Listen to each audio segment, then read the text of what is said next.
j'ai fait mes études médicales en Normandie. Je me suis installé comme médecin généraliste à la campagne, tout seul. Et j'ai exercé pendant une petite vingtaine d'années. J'ai pris un premier associé, un deuxième associé. Enfin bref, on a monté un cabinet qui commençait à être important. Problème, c'est que j'étais éloigné, loin de tout centre hospitalier, à 25 km. On faisait de la médecine générale très polyvalente, y compris des sutures, de la gynéco. J'avais même une maternité rurale, donc je faisais des accouchements. Et j'en ai eu marre, parce que j'avais fait le tour de mon métier. Et j'avais envie de faire autre chose. Quand j'ai vu la soixantaine approcher, je me suis dit, tiens, je vais aller, mes enfants sont casés, ils ont fait leur vie, ils sont installés, donc je vais faire ce que j'ai envie. J'étais venu en Guyane pour pêcher le tarpon à la mouche et j'avais envie d'y revenir. Et voilà, l'opportunité s'est faite, les ARS se créaient et j'ai sauté sur l'occasion, je suis venu en Guyane. Et je suis très content d'être en Guyane parce que en Guyane, en 2 mots, à l'ARS, on a un métier qui est relativement enthousiasmant dans la mesure où on est très polyvalent. Je m'occupe de différents dossiers. Je m'occupe du dossier de la cancérologie. Je m'occupe également du dossier de l'insuffisance rénale chronique terminale, c'est-à-dire de la dialyse. Et je m'occupe d'un dossier passionnant qui est celui de la télémédecine. La Guyane, en fait, avait une problématique qui est très simple, qui est pratiquement celle de la Lozère ou de certains départements complètement sinistrés sur le plan de la démographie médicale en métropole. Mais ici, on a 4 fois moins de médecins en plus qu'en métropole.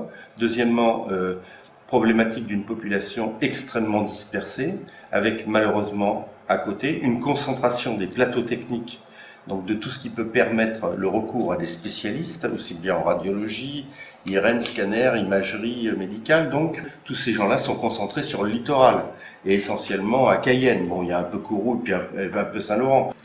Aujourd'hui, on est en train d'essayer de développer des choses beaucoup plus, comment dirais-je, beaucoup plus modernes, et puis surtout beaucoup plus proches des besoins.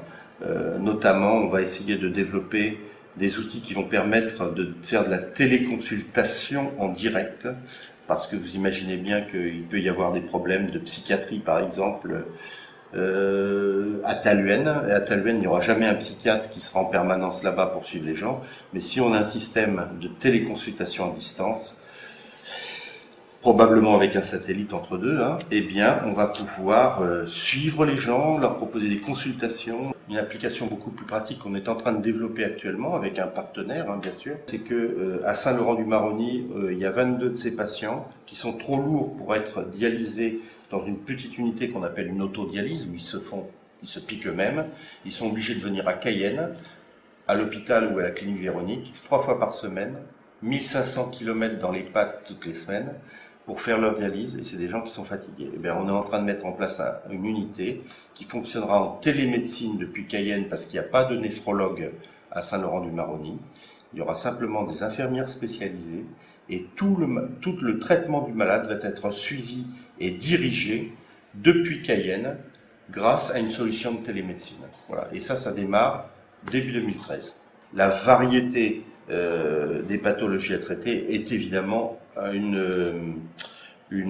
intérêt majeur. Il y a aussi tout ce que j'ai évoqué tout à l'heure, parce que pour moi c'était certainement ce qui m'a fait venir d'abord et avant tout en Guyane. Enfin, j'étais plus un gamin, j'avais 60 ans quand je suis venu en Guyane, donc je commençais à avoir un peu d'expérience derrière moi. C'est le fait d'une nature extraordinaire, d'un contact avec la population fantastique. Venez en Guyane, n'hésitez pas à faire vos premières armes dans un établissement hospitalier, être encadré, à aller chez les généralistes, parce que les généralistes ici, ce sont les vrais généralistes que j'ai connus moi quand j'étais installé, c'est-à-dire qu'ils font de tout et à toute heure.